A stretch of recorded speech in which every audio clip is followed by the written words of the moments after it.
ఇప్పుడు రీసెంట్‌గా ఒక సంఘటన అయితే జరిగింది. జగన్ గారు పర్యటన చేస్తున్న సమయంలో ఒక పర్సన్ అయితే కారు కింద పడి చనిపోవడం అయితే జరిగిందనమాట. బట్ ఆయన తీసుకెళ్ళి బయట పడేయడం, పక్కన పెట్టేయడం. సో, అప్పుడేమన్నా ఆయన కొన ఊపిరితో ఉన్నప్పుడు హాస్పిటల్‌కి తీసుకెళ్ళినా బావుండు. కానీ అంటే మానవత్వం అనేది అసలు ఎక్కడా కనిపించట్లేదు జనాల్లో కూడా చాలామంది. సో, ఈ ఫేమ్‌కి జనాలు మనం సెలబ్రిటీస్ కనిపిస్తే చాలు వాళ్ళ గురించి ఆలోచిస్తున్నారు గానీ, పక్కన చిన్న పిల్లలు ఉన్నారా, పెద్దోళ్ళు ఉన్నారా, ముసలోళ్ళు ఉన్నారా, వీళ్ళు ఎవరు పట్టించుకోవట్లేదు.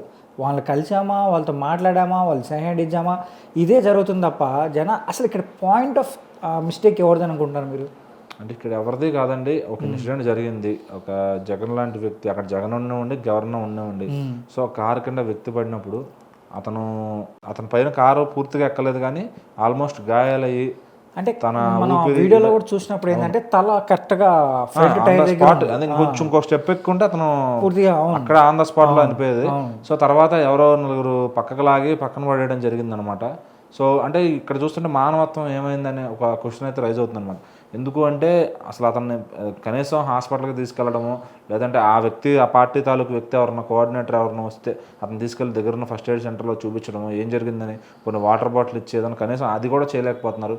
సో ఆయన తీసుకెళ్ళి పక్కన రోడ్డు సైడ్ పొలాల్లో పడేశారనమాట. అదే కొన్ని సినిమాల్లో చూస్తూ ఉంటాం. ఏదైనా రాజకీయ నాయకులు అంటే రెండు రకాలుగా ఉంటాయి సినిమాల్లో కూడా. కొంతమంది ఏంటంటే మాకు ఈ ఫేమే ఇంపార్టెంట్ అని చెప్పి వెళ్ళిపోతారు. కొంతమంది ఏంటంటే వెంటనే ఆపేసి అంబులెన్స్ తీసుకొచ్చి వాళ్ళు ఎక్కించడం కానీ, వాళ్ళకి ఏమైనా ఖర్చు ఇలా చూసుకోవడం కూడా ఉంటుంది.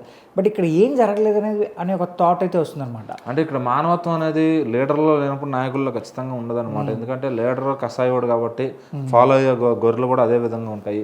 సో ఖచ్చితంగా ఆ వ్యక్తి పక్కన ఇంకా వీడియోలు తీసుకుంటున్నారంటే ఆ వ్యక్తి సొమ్మసెల్లి పడిపోతుంటే కనీసం నీళ్లు కూడా ఇవ్వకుండా, అది అతను బతికిచ్చే ప్రయత్నం కూడా చేయకుండా, సో అతను ఏదో అభిమానంతో వెళ్ళుంటాడు, మరి వెళ్ళిన తర్వాత ప్రాణాల మీద తెచ్చుకున్నాడు. సో అది అతను తప్పైతే కనీసం చూసిన వాడు అరే పడిపోయాడే పెద్ద అయినా నీళ్ళు ఇద్దాం లేపుదాం అని కూడా లేకుండా పడిపోయాడు వీడియో తీసుకుని ఇది చేస్తున్నారు. సో రాజకీయ నాయకులు రాజకీయాలు చేస్తున్నారు. ఇప్పుడు ఈ పార్టీ వాళ్ళు మా పార్టీ అంబటి రాంబాబు గారు అంటారు మా పార్టీ నాయకుడు గారు చచ్చిపోయింది మీకేంటి ఇబ్బంది అంటాడు. అదేంటండి అలా ఎలా మాట్లాడతారు ఆయన మరి అంత నిన్న పార్టీ నాయకుడైనా ఒకటే, పక్క పార్టీ నాయకుడైనా ఒకటే, ప్రాణం. సో అంటే మా పార్టీ కార్యకర్తగా చచ్చిపోయింది అనే విధంగా అంత రెక్లెస్గా మాట్లాడుతున్నాడు ఆయన. సో ఏంటంటే ముందు ప్రాణం పోయిందన్న ఒక సెన్స్ ఆఫ్ ఇది కూడా లేదు. సో అతను బతికించే ప్రయత్నం ఎవరు చేయలేదు. సో పైగా ఈ వీడియో బయటకు వచ్చే వరకు కూడా అతను ఒక సహజ మరణంగానే జనాల గుంపులో అస్వస్థత వల్ల చనిపోయాడు అనే విధంగా చూపించడం జరిగిందనమాట.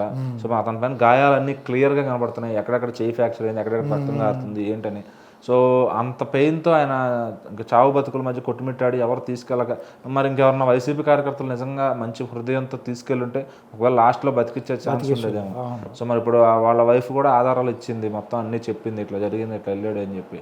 సో ఆవిడ కూడా స్ట్రాంగ్గా నిలబడింది ఆ కేసు పైన. సో ఇప్పుడు ప్రభుత్వం మరి ఎలాంటి డెసిషన్ తీసుకుంటారు? ఇన్స్టెంట్గా అల్లు అర్జున్ గారిని వేసినట్టు లోపల వేస్తారా, లేకపోతే దీనిపైన ఇంకేదన్నా చర్చలు జరుగుతాయా? సో ఇక్కడ అందరూ కూడా అదే కోరుకుంటున్నారు, ఫస్ట్ జస్టిస్ గెలవాలి, మరి హోమ్ మినిస్టర్ అయినా అవసరం అయితే మార్చండి, ఇంకా అరెస్ట్ చేయడం ఏంటి అనే విధంగా మాట్లాడుతున్నారు. సో ఖచ్చితంగా దీనిపైన అయితే తీవ్రంగా ఎదుర్కోవాల్సిన పరిస్థితి ఉంటుంది. ఇప్పుడు కూటమి ప్రభుత్వం ఏమైనా కూటమి ప్రభుత్వం కొంచెం వెనకడిగేస్తుందంటారా? అంటే దీనిపై సో డెఫినెట్లీ వేయదు. ఎందుకంటే ఇప్పుడు రేవంత్ రెడ్డి గారు చేశారని చెప్పి అల్లు అర్జున్ గారి విషయంలో మాట్లాడుకున్నారు. సో అటు ఫ్యాన్స్ అందరూ కూడా ఆయన పైన తిరగబడ్డారు అనమాట. ఇక్కడ ఏమవుతుందంటే జగన్ అనేవైతే ఆపోజిట్ పొలిటీషియన్ కాబట్టి ఖచ్చితంగా ఈ పార్టీకి రియాక్షన్ ఉండాలి. ఎందుకంటే ఆ వీడియో నిన్న వచ్చింది, నిన్న సాయంత్రం లోపు దానిపైన టీమ్స్ లీగల్గా వెళ్ళి ఏదో ఒకటి చేయాల్సి ఉంటుందన్నమాట. సో మరి దేనికి ఆపుంటారు అంటే దానిపైన పూర్తి ఇన్వెస్టిగేషన్ తెలుసుకుని ఏ రకంగా చేయాలని చేస్తున్నారా లేకపోతే ఏమో తెలియదు, కానీ ఖచ్చితంగా దీనిపైన అయితే చాలా గట్టిగా రిటర్న్ బ్యాక్ ఉంటుందన్నమాట. సో అలాగే ఆయన్ని ఎలా అయితే తీసుకువెళ్ళాలో ఈ కేసులో ఎట్లా ఖచ్చితంగా A2గా ఆల్రెడీ నిర్ధారించబడ్డారు. సో దీనిపైన ఇంకెట్లా మరి చూస్తున్నారో దాన్ని స్టడీ చేయాలి కేసు. అది వెంటనే పోలీసులు రిపోర్ట్ ఇచ్చి ఇమీడియట్గా, ఎందుకంటే హోమ్ మినిస్టర్ చాలా స్పీడ్గా ఉండాలి ఈ విషయంలో.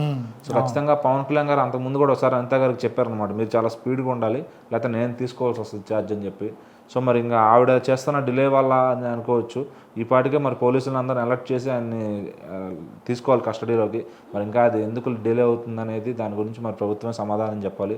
సో ఖచ్చితంగా ఇక్కడ ఏంటంటే జగన్ గారికి చాలా తీవ్రంగా ఉంటుందన్నమాట ట్రీట్మెంట్ అనేది. సో ఇంకా అనవసరంగా ఇంకో వాళ్ళు చెప్పినా వినకుండా వెళ్ళాను రా అని బుద్ధి వచ్చే వరకు పోలీసులు చేస్తే బాగుంటుంది అందరూ కోరుకుంటున్నారు. సో ఆ డ్రైవర్ ఎవరైతే ఉన్నారో అతనికి యావజ్జీవ కారాగార శిక్ష వేసేస్తే అయినా బుద్ధి వస్తుందేమో. సో అతని నిర్లక్ష్యం వల్ల ఇప్పుడు నాయకుడికి ఇబ్బంది అవుతుంది, అతను కార్యకర్తలని అనుకుంటున్నారు సోషల్ మీడియాలో. ఇంకా వాళ్ళు ఎలా డిపెండ్ చేయాలని చూసుకుంటున్నారు తప్ప జరిగిందే దీనిపైన కనీసం డ్రైవర్ని అరెస్ట్ చేయండి అనే మాట కూడా వాళ్ళు రావట్లా.